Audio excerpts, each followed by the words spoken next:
Merhabalar, kanalıma hoş geldiniz. Bugünkü videomda Sevgililer Günü yaklaşırken böyle kalpli, romantik bir model çalışacağız.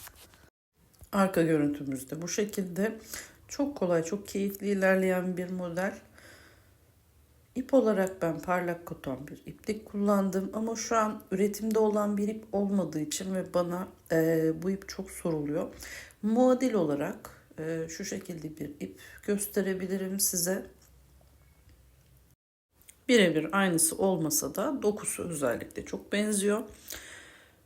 Özelliklerine bakalım. Mikro akrilikten oluşan bir ip. Kalınlığı da 100 gramı 230 metre. 2,5 milimetre tığ kullanacağım ben. Ve zincir çekerek modelime başlıyorum. Onun katları olarak zincir çekiyorum. Artı 8 zincir çekiyorum.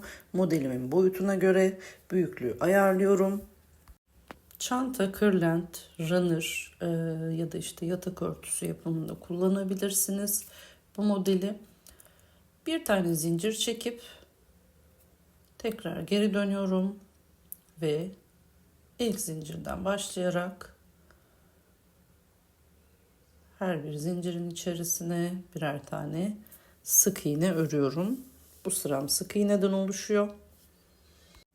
Sık iğnenin direkt içine batabileceğiniz gibi hafif yan çevirdiğinizde arkada oluşan küçük halkalara batarak da sık iğnelerinizi örebilirsiniz. Sıra sonuna kadar devam edelim. Ve son sık iğneyi ördükten sonra 3 zincirle modelimizi kurmaya başlıyoruz. 3 zincir çektikten sonra ilk boşluktan 4. boşluğa sayıyoruz ve 4. boşluğun içerisine batıp 5 tane ikili trabzan oluşturuyoruz. Küçük bir yelpaze olmuş oluyor bu.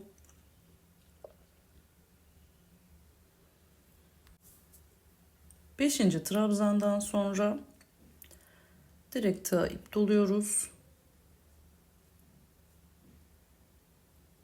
Ve 5.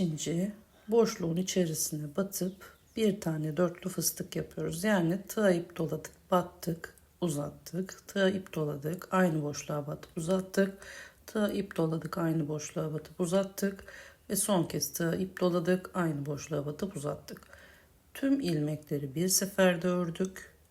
Araya 3 zincir çekiyoruz. Ve yine aynı işlemi uyguluyoruz. Aynı boşluğun içerisine her seferinde tığa ip dolayıp toplam 4 sefer batıyoruz. Ve tığda biriktirdiğimiz ilmekleri bir seferde çıkartıyoruz. Bir zincir çekiyoruz ve ilmeklerimizi sabitliyoruz. Tığa ip doladık. 5. boşluğa yine 5 tane ikili trabzan örüyoruz.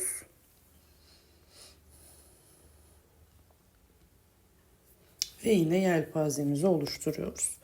Bu şekilde 1-2 fıstık, bir yelpaze, 1-2 tane fıstık, bir tane yelpaze, her 5 boşluktan birine sırasıyla yapmaya devam ediyoruz. Bakın tığıma yine ipimi doladım. 5. boşluğu saydım ve buraya bir tane dörtlü fıstık örüyorum. Araya 3 zincir çekiyorum ve yine aynı boşluğun içerisine bir dörtlü fıstık daha örüyorum. Sonra yine 5 tane boşluk sayacağım. 5. boşluğun içerisine 5 tane ikili trabzan öreceğim. Bu sıralamayla sıra sonuna kadar devam edeceğiz.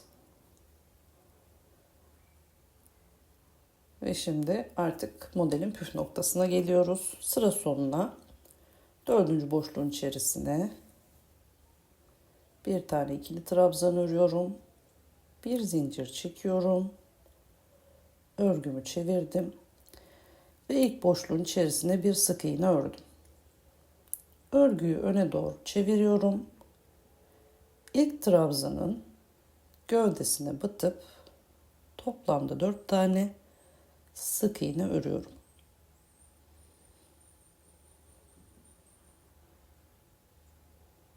Dördüncü sık iğneden sonra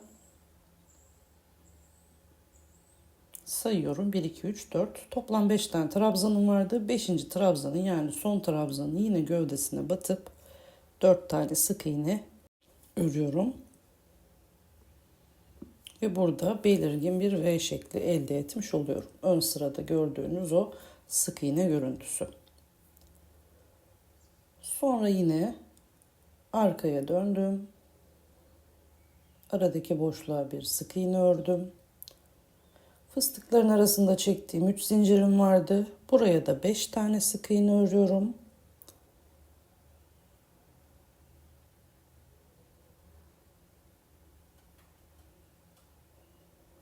Sonra yelpaze ile arada kalan boşluğa bir tane sık iğne örüyorum. Yine örgümü hafif öne doğru çeviriyorum. İlk trabzanın gövdesine 4 tane sık iğne örüyorum. 4. sık iğneden sonra yelpazenin son trabzanına geçiyorum. Ve bunun da gövdesine 4 tane sık iğne örüyorum.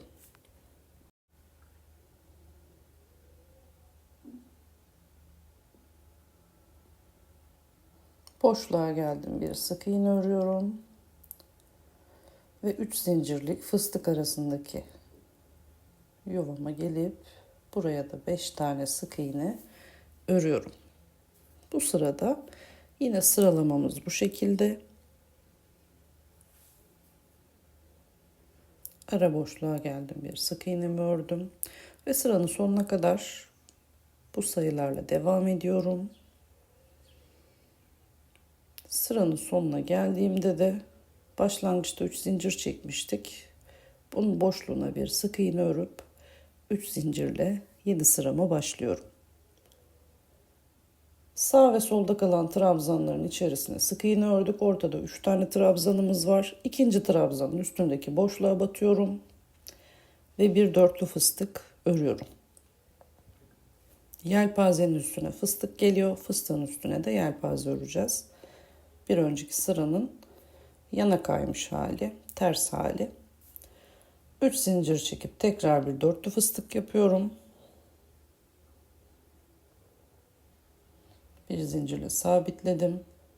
Ve 5 tane sık iğne yapmıştık 3 zincirlik boşluğumuza. Bunun üçüncüsüne yine 5 tane ikili trabzan örüp yelpazemi oluşturuyorum.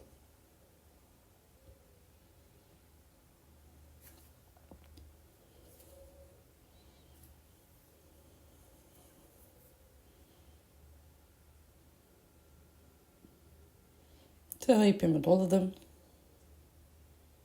Bir sonraki 3 trabzanın ikincisine battım ve dörtlü bir fıstık ördüm. 3 zincir çekiyorum. Aynı boşluğa bir dörtlü fıstık daha örüyorum.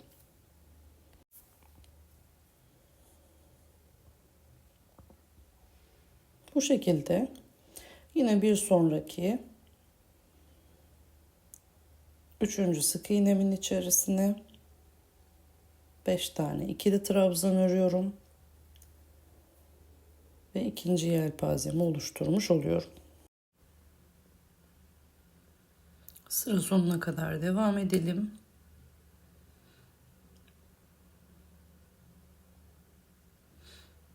Ve son noktama bir tane ikili trabzan örüyorum. Bir zincirle dönüyorum. İlk boşluğun içerisine bir sık iğne örüyorum. 3 zincirlik boşluğuma geldim. Buraya 5 tane sık iğne örüyorum.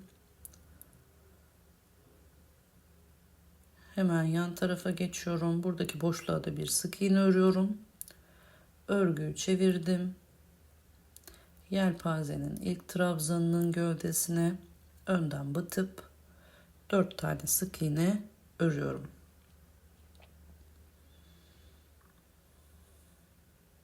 Sonra 5. trabzanın yine gövdesine önden batıp 4 tane sık iğne örüyorum.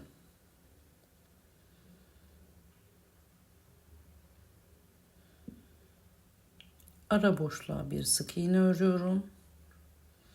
Ve yine 3 zincirlik kısma geldim. Buraya da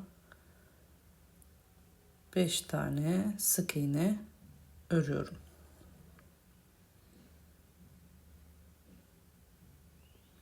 Ara boşluğa bir sık iğne örüyorum. Yelpazenin ilk trabzanının gövdesine 4 sık iğne, son trabzanın gövdesine yine önden batıp 4 tane sık iğne örüyorum ve ara boşluğa bir tane sık iğne örüyorum. Bu sıranın sayıları yine bu şekilde sıra sonuna kadar aynı dizilimi devam ettiriyorum. Ve modelimizin yapımı böyle. Büyük modelde de bakalım. V şeklinin, yani yelpazenin üzerine 2 tane fıstık, üstüne yelpaze, üstüne 2 fıstık şeklinde başlıyor sıralarımız. Ve nihai görüntümüzde böyle çok şık oluyor. Bakın ipler ne kadar birbirine benziyor. Burada da daha net olarak görebiliriz ördükten sonra. Projelerin devamı için kanalıma abone olmayı, yorumlar kısmında görüşünüzü belirtmeyi unutmayın. Bir sonraki videoda görüşmek üzere. Hoşça kalın.